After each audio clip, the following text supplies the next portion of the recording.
ಈ ಪುಣ್ಯವಾದ ದಿವಸದಲ್ಲಿ ನಮ್ಮನ್ನು ಹಗಲಿ ವೈಕುಂಠವನ್ನು ಸೇರಿರುವಂತ ನಮ್ಮ ಶ್ರೀಮತಿ ಸರೋಜಮ್ಮನವರ ಒಂದು ಪುಣ್ಯವಾದ ಕಾರ್ಯದಲ್ಲಿ ಗ್ರಾಮಸ್ಥರ ಆಯ್ಕೆ ಮೇರೆಗೆ ನಲ್ಲತಂಗಾದೇವಿ ಮಹಾತ್ಮೆ ಎಂಬಂತ ಭಕ್ತಿ ಪ್ರಧಾನವಾದ ಕಥೆಯನ್ನು ಆಯ್ಕೆ ಮಾಡಿಕೊಂಡಿದ್ದಾರೆ.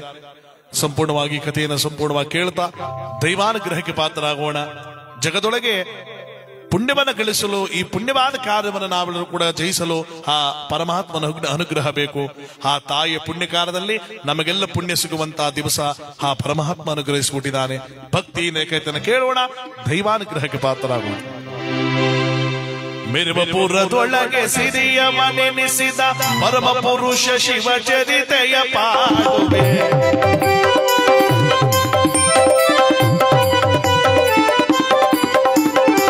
ಮಿರ್ವಪುರದೊಳಗೆ ಸಿರಿಯ ಮನೆನಿಸಿದ ಪರಮ ಪುರುಷ ಶಿವ ಚರಿತೆಯ ಪಾಡುವೆ. ಅಡಿಪುಗಳ ಅತಿಮಾನದಲ್ಲಿ ಅಡಿಪುಗಳ ಅತಿಮಾನದಲ್ಲಿ ಸುರಸಿರ ವಾಸಿದಾಚರವೇ ಸಮ ಸದಾ ಶಿವ ಸಾಮ ಸದಾ ಶಿವ ಸಮ ಸದಾ ಶಿವ ಸಾಮ ಶಿವ.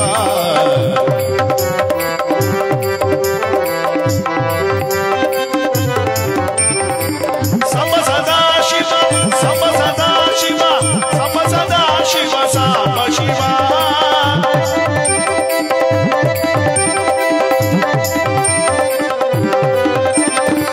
ಸಮ ಸದಾ ಶಿವ ಸಾಮ ಸದಾ ಶಿವ ಸಮ ಸದಾ ಶಿವ ಸಾಮ ಶಿವ. ನಮ ಶಿವಾಯ ನಮ ಶಿವಾಯ ನಮ ಶಿವಾಯ ನಮ ಶಿವಾಯ ನಮೋ ನಮಃ.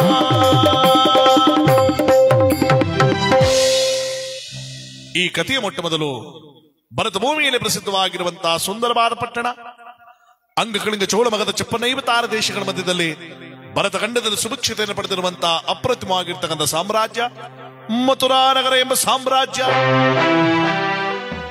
ಆ ಮಥುರಾನಗರವನ್ನು ಸುಸಾಮರ್ಥ್ಯವಾಗಿ ಆಳ್ವಿಕೆ ಮಾಡುತ್ತಿರುವ ವೀರಧೀರ ಪರಾಕ್ರಮಿ, ನ್ಯಾಯ ನೀತಿ ಧರ್ಮ ತನ್ನ ಉಸಿರೆಂದು ಭಾವಿಸಿ ಪ್ರಜೆಗಳ ಜೀವನವೇ ತನ್ನ ಜೀವನ ಎಂದು ಮುಡಿಪಾಗಿಟ್ಟು, ಪ್ರಜೆಗಳಿಗಾಗಿ ಜೀವನವನ್ನೇ ಮುಡಿಪಾಗಿಟ್ಟು ನ್ಯಾಯ ನೀತಿಯಿಂದ ಬಾಳಿಸುತ್ತಿರುವಂತಹ ಮಹಾಪುಣ್ಯವಾದ ಚಕ್ರವರ್ತಿ ರಾಮಲಿಂಗೇಶನಾಥನಾದಂತಹ ಚಕ್ರವರ್ತಿ. ಅವನಿಗೆ ಅರ್ಧಾಂಗಿನಿಯಾಗಿ, ಗಂಡನಿಗೆ ತಕ್ಕ ಸತಿಯಾಗಿ, ಶೀಲವತಿ ಎನ್ನುವಂತ ಹೆಣ್ಣುಮಗಳು, ಗಂಡ ಹೆಂಡತಿ ಇರುವರು ಕೂಡ ಸೌಭಾಗ್ಯವಂತರಾದವರು ತಮ್ಮ ಜೀವನವನ್ನ, ತನು ಮನ ಧನವನ್ನ ಆ ಪ್ರಜೆಗಳಿಗೆ ಮುಡಿಪಾಗಿಟ್ಟು ನ್ಯಾಯ ಧರ್ಮ ಸತ್ಯದಿಂದ ಸಾಮ್ರಾಜ್ಯ ಪರಿಪಾಲನೆ ಮಾಡ್ತಾ ಇದ್ದಾರೆ. ಇವರ ನಾಡಿನಲ್ಲಿ ಎಲ್ಲಿ ನೋಡಿದ್ರು ಗುಡಿಗೋಪುರಗಳು, ಧರ್ಮಛತ್ರಗಳು, ನಿತ್ಯ ಹವನ ಪೂಜೆಯಾಗ ಫಲಗಳು ವೈಭೋಗವಾಗಿ ತುಂಬಿ ತುಳುಕಾಡ್ತಾ ಇದ್ರೆ ರಾಮಲಿಂಗೇಶನಾದವನು ತನ್ನ ಸಭೆಯಲ್ಲಿ ಕುಳಿತವನು ತನ್ನ ಮಂತ್ರಿಗಳನ್ನು ಕೇಳ್ತಾನೆ. ಮಹಾಮಂತ್ರಿ, ಮಹಾಪ್ರಭು, ನಮ್ಮ ನಾಡಿನಲ್ಲಿ ಕಾಲ ಕಾಲಕ್ಕೆ ಮಳೆ ಬೆಳೆಗಳಲ್ಲಿ ಸುಭಿಕ್ಷತೆಯಿಂದ ಆಗುತ್ತಿರುತ್ತದೆ. ಚೆನ್ನಾಗಿ ಆಗ್ತಾ ಇದೆ ಮಹಾಪ್ರಭು. ನಿರ್ಭರ ರಾಜರಲ್ಲಿ ಕಾಲ ಕಾಲಕ್ಕೆ ಕೊಡಬೇಕಾದ ಕಪ್ಪ ಕಾಣಿಕೆಗಳನ್ನ ಸಕಾಲಕ್ಕೆ ತಂದು ಒಪ್ಪಿಸುತ್ತಿರುವರೆ. ಹೌದು ಮಹಾಪ್ರಭು, ಸಕಾಲಕ್ಕೆ ತಂದು ಒಪ್ಪಿಸ್ತಾ ಇದ್ರೆ ಮಹಾಪ್ರಭು. ಒಪ್ಪಿಸ್ತಾ ಇದ್ರೆ ನಾವು ಬಿಡ್ಬೇಕಲ್ಲ. ರೈತರ ಕಷ್ಟ ಸುಖಗಳು, ರೈತರೆಲ್ಲ ಬಹಳ ನೆಮ್ಮದಿಯಾಗಿದ್ದಾರೆ ಮಹಾಪ್ರಭು. ಯಾರಿಗೆ ಯಾವ ಕುಂದು ಕೊರತೆ, ಯಾರು ಯಾವ ಕುಂದು ಕೊರತೆ ಇಲ್ಲ ಮಹಾಪ್ರಭು. ಮನೆ ಮನೆಯಲ್ಲ ತಮ್ಮ ಭಾವಚಿತ್ರವನ್ನು ಇಟ್ಟು ಪೂಜೆ ಮಾಡುತ್ತಿದ್ದಾರೆ ಮಹಾಪ್ರಭು. ಓಹೋ, ನಿಮ್ಮಂತವರ ಮಾತುಗಳನ್ನು ಕೇಳಿ ನಾನು ಕಾರ್ಯವನ್ನು ಮುಂದುವರಿಸ್ತಾ ಇದ್ದೀನಿ. ಇದರಲ್ಲಿ ಮೋಸ ವಂಚನೆ ಸುಳ್ಳು ಅನ್ನೋದಿಲ್ಲ ತಾನೆ? ಸುಳ್ಳಿನ ಪದದ ಅರ್ಥನೇ ಗೊತ್ತಿಲ್ವಲ್ಲ ಮಹಾಪ್ರಭು. ಎಂತ ಸತ್ಯವಂತರ ಮಕ್ಕಳಪ್ಪ ನೀವೆಲ್ಲ. ನಮ್ಮನ್ನ ರಾಜ್ಯ ಹೀಗೆ ಮುಂದುವರಲಿ ಅಂತ ಸಾಮ್ರಾಜ್ಯ ಪರಿಪಾಲನೆ ಮಾಡ್ತಾ ರಾಮಲಿಂಗೇಶ ವೈಭೋಗವಾಗಿ ಕಾಲ ಕಳಿತಾನೆ. ಯಾವ ರೀತಿಯಾಗಿ? ಧನ್ಯನಾದೆ ನಾನು ಜಗದೋಳು,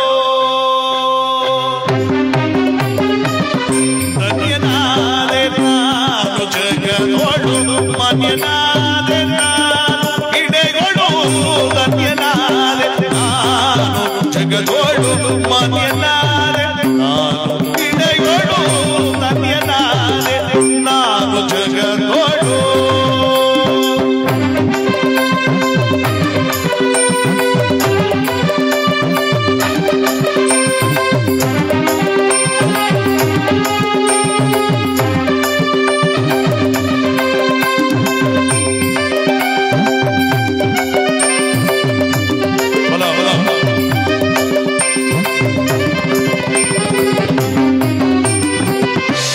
ಪುಣ್ಯದ ಭಾರವಿಲ್ಲಿಗೆ ನಿಮ್ಮ ದಯದಿ ಪಾವನವಾಯಿತೋ,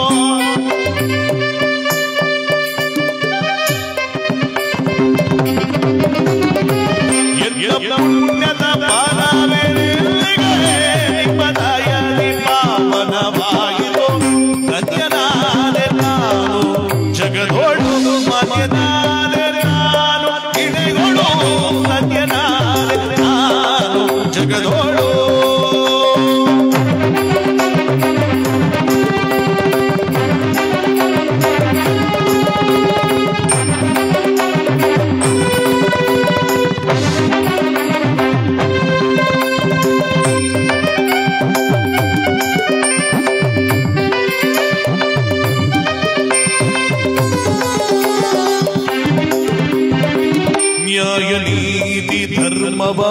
ಪಾಲಿಸಿ ಪ್ರಜೆಗಳೆಲ್ಲರ ಸುಖದಲ್ಲಿ ನಾಗಿರಿಸಿ ಸರ್ವ ಜನರ ಏಳಿಗೆಗಾಗಿ ಮುಡಿಪ ಮಾಡುವೆ ನ್ಯಾಯ ನೀತಿ ಧರ್ಮವ ಪಾಲಿಸಿ ಪ್ರಜೆಗಳೆಲ್ಲರ ಸುಖದಲ್ಲಿ ನಾಗಿರಿಸಿ ಸರ್ವ ಜನರ ಏಳಿಗೆಗಾಗಿ ಮುಡಿಪ ಮಾಡುವೆ ಗುರು ಮುನಿಪಾದ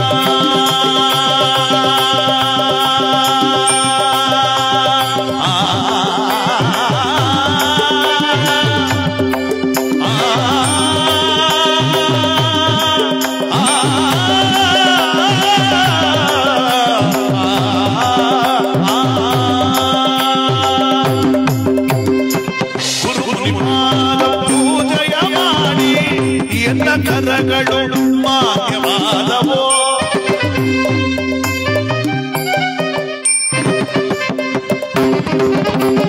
ಗುರು ಮುನಿಪಾದ ಪೂಜೆಯ ಮಾಡಿ ಎನ್ನ ಕರಗಳು ಮಾನ್ಯವಾದವೋ ಧನ್ಯನಾದೆ ನಾನು ಜಗದೊಳು ಮನ್ಯನಾದೆ ನಾನು ಗಿಡಗಳು ಧನ್ಯನಾದೆ ನಾನು ಜಗದೊಳು ನಾನು ಜಗದೊಳು ಜಗದೋಳು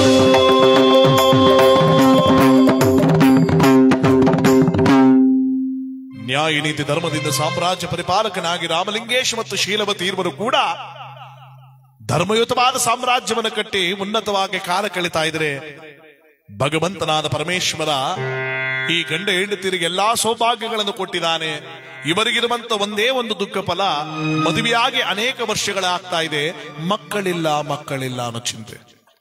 ನೋಡೋದಕ್ಕೆ ಬಹುಶಃ ದೊಡ್ಡವರು ಒಂದು ಮಾತು ಹೇಳ್ತಾರೆ, ತಾರೆಗಳು ಗಗನದೊಳು ಅನಂತವಿದ್ದೊಡು ಚಂದ್ರಮನಿಲ್ಲದೆಡೆ ಶೋಭಿಪದು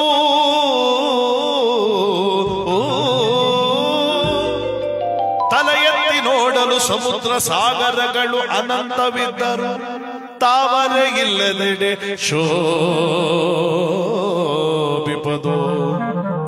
ಸಿರಿಯುಂ ತುಂಬಿದ ಮನುಜನ ಬಾಳಿನಲ್ಲಿ ಸಿರಿಯುಂ ತುಂಬಿದ ಮನುಜನ ಬಾಳಿನಲ್ಲಿ ಆಲವಂಶಕ್ಕೆ ಕುವರರಿಲ್ಲದೆಡೆ ಶೋಭಿಪದು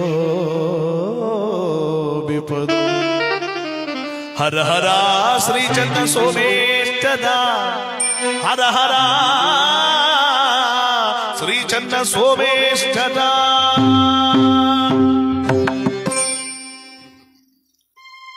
ನೋಡಿ, ಇದರ ಅರ್ಥ ಏನು? ಗಗನದಲ್ಲಿ ನಕ್ಷತ್ರಗಳು ತುಂಬಿ ತೊಳುಕಾಡಿದ್ರೆ ಏನು ಪ್ರಯೋಜನ? ನಕ್ಷತ್ರಗಳ ಮಧ್ಯದಲ್ಲಿ ಒಂದು ಚಂದ್ರನ ಮಡಿದ್ದಾಗಲೇ ಆಕಾಶಕ್ಕೊಂದು ಕಳೆ. ಏಕೆಂದ್ರೆ ನಮ್ಮ ಭೂಮಿ ಮೇಲೆ ಚಂದ್ರನ ಬೆಳಕು ಬೀಳುತ್ತೆ ವಿನಃ ನಕ್ಷತ್ರಗಳ ಬೆಳಕು ಬೀಳಲ್ಲ. ಕೆರೆಕಟ್ಟ ಸಾಗರಗಳಲ್ಲಿ ನೀರು ತುಂಬಿ ತೊಳುಕಾಡಿದ್ರೆ ಏನು ಪ್ರಯೋಜನ? ಕೆರೆಕಟ್ಟ ಸಾಗರಗಳ ಮಧ್ಯದಲ್ಲಿ ಒಂದು ಕಮಲ, ಒಂದು ಪುಷ್ಪ, ಒಂದು ಹೂ ಇದ್ರೇನೆ ಆ ನದಿಗೆ ಒಂದು ಕಳೆ. ಹಾಗೆ ತುಂಬಿದ ಮನೆಯಲ್ಲಿ ಹಣ ಹಂತಸ್ತು ಬೈಡಿರಿದ್ರೆ ಏನು ಪ್ರಯೋಜನ? ಮನೆಯ ಅಂಗಳದಲ್ಲಿ ಆಡ್ತಕ್ಕಂಥ ಒಂದು ಕೂಸು, ಒಂದು ಕಂದ, ಒಂದು ಮಗು ಇದ್ರೇನೆ ಮನೆಗೆ ಶೋಭೆ. ಇಲ್ಲಿ ಈ ಗಂಡ ಹೆಂಡತಿರಿಗೆ ಎಲ್ಲಾ ಸೌಭಾಗ್ಯಗಳನ್ನು ಕೊಟ್ಟ, ಮಕ್ಕಳಿಲ್ಲದ ದುಃಖವನ್ನು ಇಟ್ಬಿಟ್ಟ. ನೋಡಿ, ನಾವು ಬಹುಶಃ ಹಿಂದಿನ ಕಾಲದಲ್ಲಿ ಯಾವುದೇ ಕತೆ ತಗೊಂಡ್ರು ಮಕ್ಕಳಿಲ್ಲ ಮಕ್ಕಳಿಲ್ಲ ಮಕ್ಕಳಿಲ್ಲ ಅನ್ನೋ ಕಥೆನೆ ಬರೋದು. ನಮ್ ಈಗಿನ ಕಾಲದಲ್ಲಿ ಕರೆನೆ ಬರಲ್ಲ ಬಿಡಿ. ಅದು ಇಲ್ಲಿರೋನೆ ಗೂಡ್ಸ್ ತುಂಬ್ಕೊಬಿಟ್ರು ಒಂದ್ ಟಾಟೇಸಿ ಆಯ್ತಾ ಅನ್ನಗದ, ಒಂದ್ ಲಾರಿ ಆಯ್ತಾ. ಅಂದ್ರೆ ಈಗಿನ ಕಾಲದಲ್ಲಿ ಮಕ್ಕಳ ಫಲ ಚೆನ್ನಾಗಿ ಕೊಟ್ಟವನೇ. ಹಿಂದಿನ ಕಾಲದಲ್ಲಿ ಮಕ್ಕಳು ಪಡಿಬೇಕು ಅಂದ್ರೆ ಯಾಗ ಯಜ್ಞ ತಪಸ್ಸು ಹವನ ಪೂಜೆ ಅಂತ ಮಾಡಿ, ಪುತ್ರಕಾಮೇಷ್ಟಿ ಯಾಗ ಅಂತ ಮಾಡಿ, ಚಿನ್ನದ ನೇಗಲ್ಲ ಕಟ್ಟಿ ವಲ್ಲವನ್ನ ಹೊತ್ತಿದ ಫಲದಿಂದ ಮಕ್ಕಳು ಫಲ ಪಡಿತಿದ್ರು. ಈಗ ಮಾರತ್ತೇಗ್ಲೂ ಇಲ್ಲ, ಕಟ್ಟೋರು ಕಡಿಮೆ ಆಗ್ಬಿಟ್ರು. ನಮ್ಮ ಹಳ್ಳಿ ಕಡೆ ಹೋದ್ರೆ ಹೆಂಗಸರು ಒಂದೇ ಮಾತು ಹೇಳೋದು, ನಾವೇನ್ ಮಾಡತ್ತೆ ಆಯ್ ದೇವ್ರು ಕೊಟ್ಬಿಟ್ಟು ಉಟ್ಕೊಬಿಟ್ಟು ನಾವು ಕೇಳಕ್ ಹೋಗಿದ್ವಾ ಅಂದ್ರೆ ಕೊಡ ಮಾಡಕ್ ಬಂದಿದ್ನ ಕೆಲಸ ಇಲ್ದಿಯೇ. ಪರಮಾತ್ಮನ ದೆಸೆ ಅಂದ್ರೆ ಈಗಿನ ಕಾಲದಲ್ಲಿ ಮಕ್ಕಳ ಫಲ ಚೆನ್ನಾಗಿ ಕೊಟ್ಟವನೇ. ಯಾಕೆಂದ್ರೆ ಕಳೆದ 3 ವರ್ಷಗಳ ಹಿಂದೆ ಬ್ರಿಟನ್ ಅಲ್ಲಿ ಒಬ್ಬಳು ತಾಯಿ 19 ಮಕ್ಕಳು ಜನ್ಮ ಕೊಟ್ಟಿರೋದು. 19 ಎತ್ತಿರೋಳ ಅಳಸುನೊಳ ನೀವೇ ಹಿಂಗ್ ಆಡ್ತಾ ಇದ್ರಿ ಅಂತ. ಒಂದು ಬದುಕಿಲ್ಲ, ಎಲ್ಲ ಬದುಕವೇ ಕಿಲಿಕಿಲಿಕಿಲಿ ಅಂತ ಚೆನ್ನಾಗಿವೆ. 19 ಮಕ್ಕಳು ಜನ್ಮ ಕೊಟ್ಟಿರೋದ 25ಕ್ಕೆ ಪುನಃ ರೆಡಿ ಆಗಿದ್ದಾಳಂತೆ. ಹೆರಿಗೆಗೆ ಮೊದಲು 3 ಹೆಣ್ಣು ಮಕ್ಕಳು ಗಂಡನ ಮನೆಯಿಂದ ತವ್ರ ಮನೆ ಬಂದಿದ್ದಾನಂತೆ. ಗಂಡನ್ ಬಿಡ್ಬಿಟ್ಟ? ಇಲ್ಲ ಗಂಡನ್ ಬಿಟ್ಬಿಟ್ಟಲ್ಲ, ಡೆಲಿವರಿಗೆ.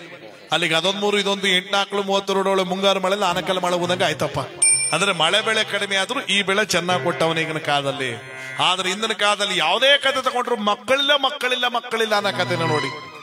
ಈ ಗಂಡ ಹೆಂಡತಿಯರ ಒಂದು ಪುಣ್ಯವೋ, ಭಗವಂತನ ಹಬಯವೆತ್ತುವ ಶುಭ ಸೂಚನೆಯೋ, 4 ಜನ ಶಿವಯೋಗಿಗಳು ಭಗವಂತನ ಸಂಭೂತರಾದಂತವರು ಪರಮಾತ್ಮನ ಶಿವಧ್ಯಾನವನ್ನು ಮಾಡಿಕೊಂಡು ಆ ಮಥುರಾ ನಗರದ ಕಡೆ ಬರ್ತಾ ಇದ್ದಾರೆ.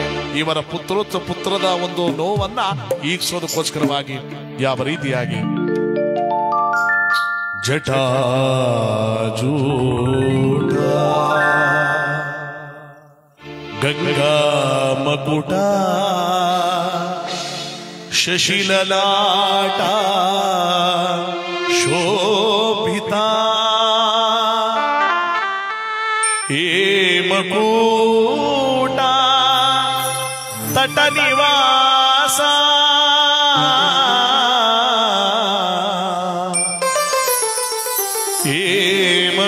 ಹೇಮಕೂಟ ತಟ ನಿವಾಸ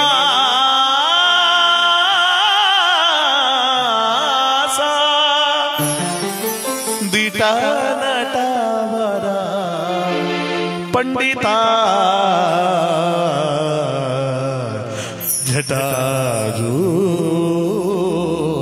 ಜಟಾಜೂಟ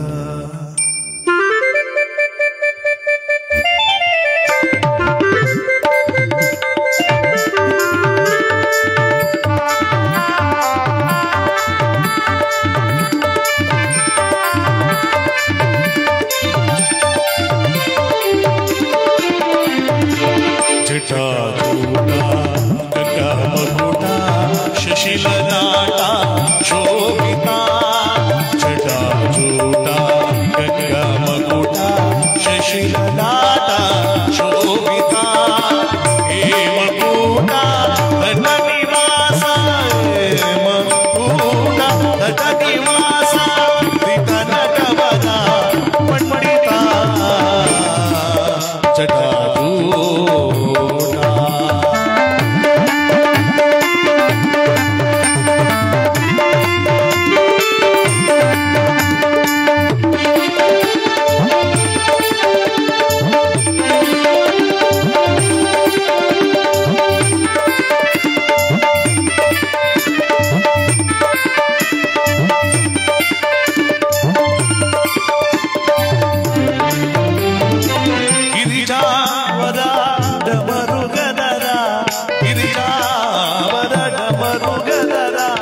ಸುಂದರ ಶಿವ ಶಂಕರ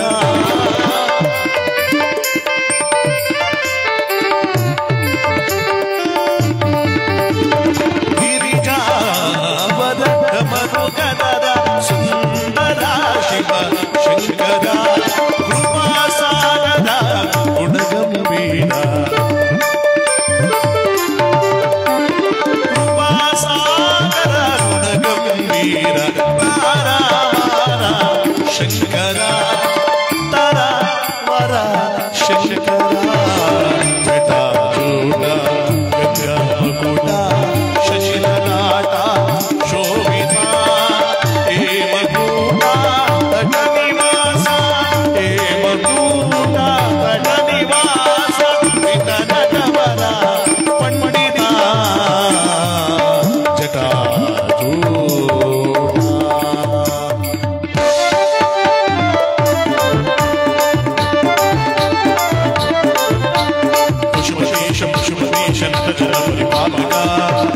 लोकनाथ श्री महेश माहि परमपालका पशुपतीश पशुपतीश नट जल परिपालका लोकनाथ श्री महेश माहि परमपालका भुवन परिपालका त्रिपुरासुर अंतका त्रिभुवन परिपालका त्रिपुरासुर अंतका त्रिनेत्रधर त्रिशूलधर त्रिपुण्डनुशलधारक त्रिनेत्रधर त्रिशूलधर त्रिपुण्डनुशलधारक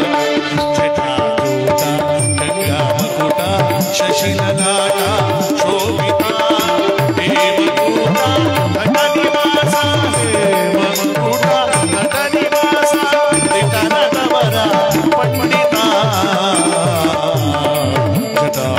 जटाजूट देवा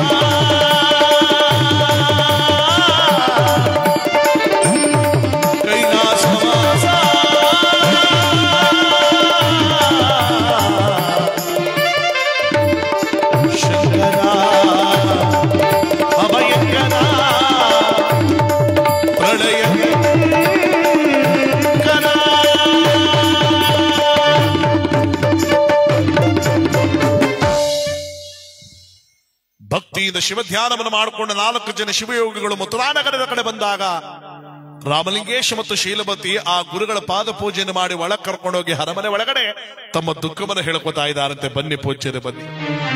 ಊರಿನಲ್ಲಿ ಜನ ಗಂಡ ಹೆಂಡತರಂದ್ರೆ ಹೀಗಿರ್ಬೇಕಣೆಯ ಅಂತ ಕೊಂಡಾಡ್ತಾರೆ. ಅದೇ ಜನ ಮತ್ತೊಂದು ಕಡೆ ಮಕ್ಕಳಿಲ್ಲದವಳು ಭಂಜೆ ಭಂಜೆ ಭಂಜೆ ಅಂತ ನಮ್ಮನ್ನ ಹಾಡ್ಕೋತಾರೆ. ಈ ದುಃಖವನ್ನು ನಾವು ಯಾರತ್ರ ಹೇಳ್ಕೊಳ್ಳೋದು? ನಿಮ್ಮಂತವರ ಪಾದ ಸೇವೆಯಿಂದನಾದ್ರೂ ಆ ಪರಮಾತ್ಮ ಮಕ್ಕಳ ಫಲವನ್ನು ಕರುಣಿಸಲಿ, ದಯಮಾಡಿ ಅನುಗ್ರಹಿಸಿ ಆಶೀರ್ವಾದ ಮಾಡಿ. ಆಗ ಶಿವೋಗಳು ಹೇಳ್ತಾರಂತೆ, ಅಮ್ಮ ನಂಬಿಕರಿದರೆ ಹೋಗಿ ನೆನೆ ಶಿವನು, ನಂಬಿದವರಿಗೆ ಹಿಂಬಾಗಿಪ್ಪನು ನಮ್ಮ ಗುರು ಶಂಭಲಿಂಗನು. ನಮ್ಮದವ್ರನ್ನ ಪರಮಾತ್ಮ ಯಾವತ್ತೂ ಕೈ ಬಿಡಲ್ಲ ಕಣವ. ನಿಮ್ಮ ಹಚಲವಾದ ಭಕ್ತಿಗೆ ಜಗತ್ ಪ್ರಸಿದ್ಧನಾದ ಕಂದನೆ ನಿಮ್ಗೆ ಅವತಾರ ಎತ್ತಿ ಬಂದು ನಿಮ್ಮ ಜೀವನವನ್ನು ಪಾವನ ಮಾಡ್ತಾನೆ ಕಣವ. ನೀವ್ ಹೇಳೋದು ಒಂದು ಅರ್ಥವಾಗ್ತಾ ಇಲ್ಲ ಪೂಜ್ಯರೇ. ದೇವರುಗಳಿಗೆ ಸಲ್ಲದ ಪೂಜೆಗಳಿಲ್ಲ, ಮಾಡದ ವ್ರತಗಳಿಲ್ಲ, ಎಲ್ಲಾ ರೀತಿಯ ಪೂಜೆ ವ್ರತಗಳನ್ನು ಮಾಡಿದ್ದೇವೆ. ಇನ್ನೇನು ಮಾಡಬೇಕು ಸ್ವಾಮಿ ಮಕ್ಕಳಿಗೋಸ್ಕರವಾಗಿ? ಮಹಾರಾಜ, ನೀನು ಒಪ್ಪೋದಾದ್ರೆ ನಾವ್ ಹೇಳೋ ವ್ರತವನ್ನು ನೀನು ಮಾಡಿದ್ರೆ ಆ ವ್ರತದ ಫಲವಾಗಿ ನಿನಗೆ ಖಂಡಿತವಾಗಲೂ ಮಕ್ಕಳ ಫಲವಾಗುತ್ತೆ. ಹೇಳಿ ಸ್ವಾಮಿ, ಎಲ್ಲ ಮಾಡಿದವರು ನೀವ್ ಹೇಳಿದನ್ನು ಮಾಡಲ್ಲ ಅಂತೀವ? ಖಂಡಿತವಾಗಲ್ಲ. ಅದೇನು ಮಾಡ್ಬೇಕು ಹೇಳಿ? ಮಕ್ಕಳಿಗೋಸ್ಕರವಾಗಿ ಪ್ರಾಣ ಬೇಕಾದ್ರೂ ಕೊಟ್ಟು ಬಿಡ್ತೇವೆ. ಮಹಾರಾಜ, 1 ತಿಂಗಳ ತನಕ ಅಂದರೆ ಸರಿಯಾಗಿ 30 ದಿವಸಗಳ ಕಾಲ ರಾಜ್ಯವನ್ನು ಬಿಟ್ಟು ಕಾಡಿನಲ್ಲಿರುವಂತ ಭಗವಂತನ ಸನ್ನಿಧಿಗೆ ಹೋಗಿ ಭಕ್ತೂತವಾಗಿ ಎಲ್ಲಾ ಜಂಜಾಟವನ್ನು ತೊರೆದು ಏಕಾಗ್ರದ ಮನಸ್ಸಿನಿಂದ ಪರಮಾತ್ಮನಿಗೆ ಪೂಜೆಯನ್ನು ನಾನು ಹೇಳುವ ರೀತಿಯಲ್ಲಿ ಸಲ್ಲಿಸಿದರೆ ಆ ಪೂಜೆಯ ಫಲವಾಗಿ ನಿನಗೆ ಖಂಡಿತವಾಗಲೂ ಮಕ್ಕಳ ಫಲವಾಗುತ್ತೆ ಕಣೆಯ. ಆದರೆ ಎಚ್ಚರ ಮಹಾರಾಜ, 1 ತಿಂಗಳ ತನಕ ನೀನು ರಾಜ್ಯಕ್ಕೆ ಹಿಂತಿರುಗುವಂತಿಲ್ಲ. ರಾಜ್ಯದ ಜವಾಬ್ದಾರಿನ ಬೇರೆಯವ್ರಿಗೆ ವಹಿಸಿ ನೀನು ಆ ಕಡೆ ಗಮನ ಕೊಡಬೇಕು. ಯೋಚನೆ ಮಾಡಿ ಒಂದು ತೀರ್ಮಾನ ಮಾಡು. ಮಕ್ಕಳಿಗೋಸ್ಕರವಾಗಿರುವಂತ ಉಪಾಯ ಇದೆ, ನಾನಿನ್ನು ಬರ್ತೇನೆ ಅಂತ ಶಿವಗಳಾದವರು ಉಪಾಯ ಕೊಟ್ಟವರು ಮುಂದೆ ಹೊರಟು ಬಿಡ್ತಾರೆ. ರಾಮಲಿಂಗೇಶ ನೋಡ್ದ, ದೇವಿ ವ್ರತವನ್ನೇನೋ ನಿಷ್ಠಾಭಕ್ತಿಯಿಂದ ಮಾಡ್ತೇವೆ, ಆದ್ರೆ 1 ತಿಂಗಳ ತನಕ ಈ ರಾಜ್ಯದ ಜವಾಬ್ದಾರಿನ ಯಾರಿಗೆ ಅಂತ ವಹಿಸೋಗೋದು? ಯಾರ ಮೇಲೆ ನಾವು ನಂಬಿಕೆ ಇಟ್ಟು ಈ ಕಾರ್ಯ ಕೊಡಬೇಕು? ಸ್ವಾಮಿ, ನೀವು ಒಪ್ಪೋದಾದ್ರೆ ನನ್ನ ಆಸೆ ಒಂದಿದೆ. ಈ ಅಧಿಕಾರವನ್ನೇ ಈ 30 ದಿನಗಳ ಒಂದು ಆಳ್ವಿಕೆಯ ಒಂದು ಜವಾಬ್ದಾರಿಯನ್ನ ನಮ್ಮ ಮಂತ್ರಿಯಾದಂತವರ ಕೈಗೆ ವಹಿಸಿ ಹೋದರೆ ಖಂಡಿತವಾಗ್ಲೂ ರಾಜ್ಯವನ್ನ ಸುರಕ್ಷತೆಯಿಂದ ಕಾಪಾಡ್ತಾರೆ. ನನ್ನ ಮಾತು ಸತ್ಯ ಸ್ವಾಮಿ, ನಿಜ ದೇವಿ. ನನ್ನ ಮನಸ್ಸಿನಲ್ಲಿದ್ದ ಯೋಚನೆಯನ್ನು ನೀನೇ ಬಾಯಿಂದ ಹೇಳಿದೆ. ಅವನೇ ತಕ್ಕನಾದ ವ್ಯಕ್ತಿ, ಅವನ ಬಿಟ್ಟರೆ ಬೇರೆ ಯಾರು ಸಾಧ್ಯವೇ ಇಲ್ಲ ಈ ಜಾಗಕ್ಕೆ ಅಂತ ರಾಮಲಿಂಗೇಶನಾದವನು ಮಹಾಮಂತ್ರಿನ ಸ್ಥಾನ ಕರೆಸ್ತಾನೆ. ಮಂತ್ರಿ ಬಾರಪ್ಪ ಇಲ್ಲಿ. ಹೇಳಿ ಪ್ರಭು, ನನ್ನ ಕರೆಸಲು ಉದ್ದೇಶ? ಪ್ರಭು, ನನ್ನಿಂದ ಏನಾದ್ರು ಲೋಪದೋಷಗಳ ಕಂಡ್ರ? ಇಲ್ಲಮ್ಮ, ಇಲ್ಲ ಮಂತ್ರಿ, ನಿನ್ನಿಂದ ಒಂದು ಮಹಾಕಾರ್ಯವಾಗಬೇಕಾಗಿದೆ ಮಹಾರಾಜನಿಗೆ, ಅದಕ್ಕಾಗಿ ನಿನ್ನ ಕರೆಸ್ತೆ. ಹೇಳಿ ಪ್ರಭು, ನಿಮಗೋಸ್ಕರವಾಗಿ ಪ್ರಾಣ ಬೇಕಾದ್ರೂ ಕೊಡಬಲ್ಲ ಈ ಮಂತ್ರಿ ಆದವರು, ಕೇಳಿ ಅದೇನು ಬೇಕು ಅಂತ. ನೋಡು ಮಂತ್ರಿ, 1 ತಿಂಗಳ ತನಕ ನಾನು ರಾಜ್ಯ ಕೋಶಾದಿಗಳನ್ನು ಬಿಟ್ಟು ಪುಣ್ಯಕ್ಷೇತ್ರ ದರ್ಶನ ಮಾಡಿ ವ್ರತ ನಿಯಮಗಳನ್ನು ನಿಷ್ಠಾವಹಿಸಿ ಮಾಡಬೇಕು. ಅಲ್ಲಿ ತನಕ ಈ ರಾಜ್ಯದ ಜವಾಬ್ದಾರಿಯನ್ನು ನೀನು ವಹಿಸಿಕೊಳ್ತಾ ನಾನು ಬರುವ ತನಕ ರಾಜ್ಯವನ್ನು ಕಾಪಾಡಬೇಕು. ಮಾತು ಕೊಡು ಮಂತ್ರಿ. ಪ್ರಭು, ನೀವಾಳಿದ ಸಾಮ್ರಾಜ್ಯವನ್ನು ನನ್ನ ಕೈಲಿ ನಡೆಸುವಷ್ಟು ಶಕ್ತಿ ಇದೆಯಾ ಪ್ರಭು? ಇಲ್ಲ ಪ್ರಭು, ನನ್ನ ಕೈಲಿ ಇದಾಗಲ್ಲ. ಇಲ್ಲ ಮಂತ್ರಿ, ನಿನ್ನನ್ನು ಬಿಟ್ರೆ ಜಾಗಕ್ಕೆ ಬೇರೆ ಯಾರು ಕೂಡ ಬಂದಲ್ಲ. ಮಕ್ಕಳು ಮಾತಾಡ್ಬೇಡ್ಕೊಂಡ್ರ, ಯಾಕಂದ್ರೆ ಕತೆ ಅರ್ಥ ಆಗಲ್ಲ. ಅರ್ಧಂಪರ್ಧಂ ಕೇಳಿದ್ರೆ ಸರಿಯಾಗಿ ಕೇಳಬೇಕು ಈ ಕತೆನ. ಇಲ್ಲಿ ಎಷ್ಟು ಬೇಡಿದ್ರು ಕೂಡ ಮಂತ್ರಿ ಆದವನು ಕೇಳಿದ್ರು ಕೂಡ ಮಹಾರಾಜ ಒಪ್ಪಲಿಲ್ಲ. ಇಲ್ಲ ಮಂತ್ರಿ, ನೀನೇ ಕಾರ್ಯ ಮಾಡಬೇಕು, ಇಲ್ಲ ಅಂದ್ರೆ ಮಹಾರಾಜನ ಕೋರಿಕೆಯನ್ನು ಈಡೇರಿಸು. ಆಗಲಿ ಪ್ರಭು, ನೀವು ಹಿಂತಿರುಗಿ ಬರುವ ತನಕ ಈ ರಾಜ್ಯವನ್ನು ಹಗಲು ರಾತ್ರಿ ಯಾವ ರೀತಿಯಾಗಿ ಭಕ್ತಿಯನ್ನು ಕಾಪಾಡ್ತೇನೆ, ಉನ್ನತವಾಗಿ ಬೆಳೆಸ್ತೇನೆ ಪ್ರಭು ಅಂತ ಮಂತ್ರಿ ಮಾತು ಕೊಟ್ಟನಲ್ಲ. ರಾಮಲಿಂಗೇಶ ಮತ್ತು ಶೀಲವತಿ ಇರುವರು ಕೂಡ ರಾಜ್ಯ ತ್ಯಾಗ ಮಾಡಿ ನಾರು ಮಡಿಯನ್ನು ಹುಡುತ್ತಾ ಭಗವಂತನ ಕಾಡಿನಲ್ಲಿರುವ ಸನ್ನಿಧಿಗೆ ಹೋಗ್ತಾರೆ. ಮಕ್ಕಳಿಗೋಸ್ಕರವಾಗಿ ಭಕ್ತಿಯಿಂದ ಬೇಡ್ತಾರೆ. ಒಂದೊಂದು ದಿನ ಒಂದೊಂದು ವ್ರತ ಮಾಡ್ತಾರೆ. ಒಂದು ದಿನ ಗಂಡ ಹೆಂಡತಿ ಇರುವರು ಕೂಡ ಕುಂಕುಮದ ವ್ರತ ಮಾಡ್ತಾರೆ.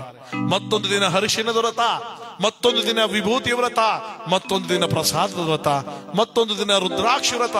ಹೀಗೆ ಅನೇಕ ವ್ರತಗಳನ್ನು ಮಾಡಿ ಪುಣ್ಯವನ್ನ ಕಲ್ಪಿಸ್ಕೊತಾ ಇದ್ರೆ ಗಂಡ ಹೆಂಡತಿರು ಎಷ್ಟು ಪುಣ್ಯವಂತರು ಅಂದ್ರೆ, ಗಂಡನು ನಡೆದಾಡುವಂತ ಜನರು ನಡೆದಾಡುವ ಸ್ಥಳದಲ್ಲಿ ಪ್ರಸಾದವನ್ನಿಟ್ಟು ಆ ಪ್ರಸಾದ ಸ್ವೀಕರಿಸಿದಂತೆ. ಯಾಕೆ? ಜನರೋಡಾಡಿರುವ ಸ್ಥಳದಲ್ಲಿ ಆ ಪ್ರಸಾದ ಸ್ವೀಕರಿಸಿದರೆ ಜನರ ಪಾದದ ಧೂಳು ನಮ್ಮ ದೇಹವನ್ನು ಸೋಕಿದರೆ ಎಷ್ಟೋ ಜನ್ಮಗಳ ಪಾಪ ಪರಿಹಾರ. ಹೆಂಡತಿಯಾದವಳು ತನ್ನ ಕೇಶರಾಶಿ ಕೂದಲಿನಿಂದ ದೇವಸ್ಥಾನವನ್ನೆಲ್ಲ ಸ್ವಚ್ಛ ಮಾಡ್ತಾಳೆ. ಒಂದು ಮಕ್ಕಳಿಗೋಸ್ಕರವಾಗಿ ಎಷ್ಟು ಭಕ್ತಿಯಿಂದ ಪೂಜೆ ಮಾಡ್ತಾರೆ. ಆ ಪೂಜೆ ನಿಮಗಳನ್ನ ಮಾಡ್ತಾ ಯಾವ 29 ದಿವಸಗಳ ವ್ರತವನ್ನು ಮುಗಿಸ್ತಾರೆ ಗಂಡ ಹೆಂಡತಿಯರು. ಕೊನೆಯ ದಿವಸದ ವ್ರತಕ್ಕೆ ಬರ್ತಾರೆ. ಪರಮೇಶ್ವರ, ಮಕ್ಕಳಿಗೋಸ್ಕರವಾಗಿ ನಿನ್ನೆಲ್ಲ ಭಕ್ತಿಯಿಂದ ಬೇಡಲು ನಾವು ಬಂದಿದ್ದೇವೆ. ದಯಮಾಡಿ ನಮ್ಮ ಜೀವನವನ್ನು ಪಾವನ ಮಾಡಿ ಇವತ್ತು ಒಂದು ಶುಭ ನಾಮವನ್ನು ನೀನೆ ಶುಭವಾರ್ತೆಯನ್ನು ಕರುಣಿಸಬೇಕು ಅಂತ ಭಕ್ತಿಯಿಂದ ಕೊನೆಯ ದಿವಸದ ವ್ರತವನ್ನ ಕಂಡ ಹೆಂಡತಿಯರಿಬ್ಬರು ಕೂಡ ಪರಮಾತ್ಮನನ್ನು ಮರವೊಡ್ಡು ಬೇಡ್ತಾ ಇದ್ದಾರಂತೆ. ಯಾವ ರೀತಿಯಾಗಿ ಪೂಜೆ ಮಾಡಿ. ಶಂಕರ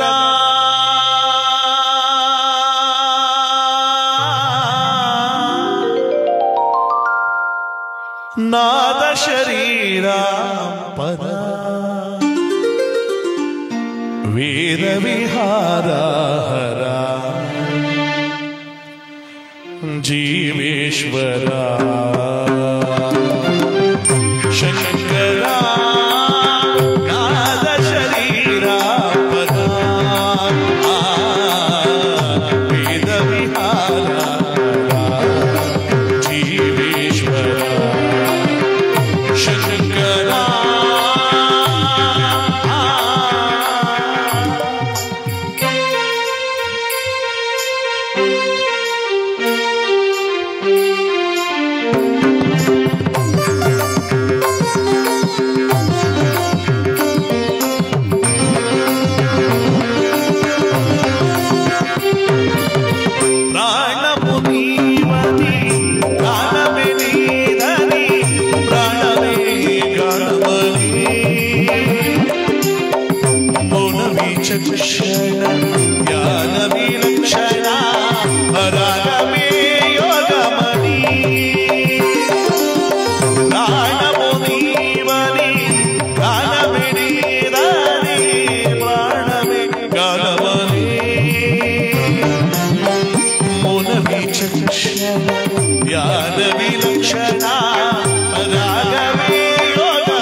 ಶಂಕರ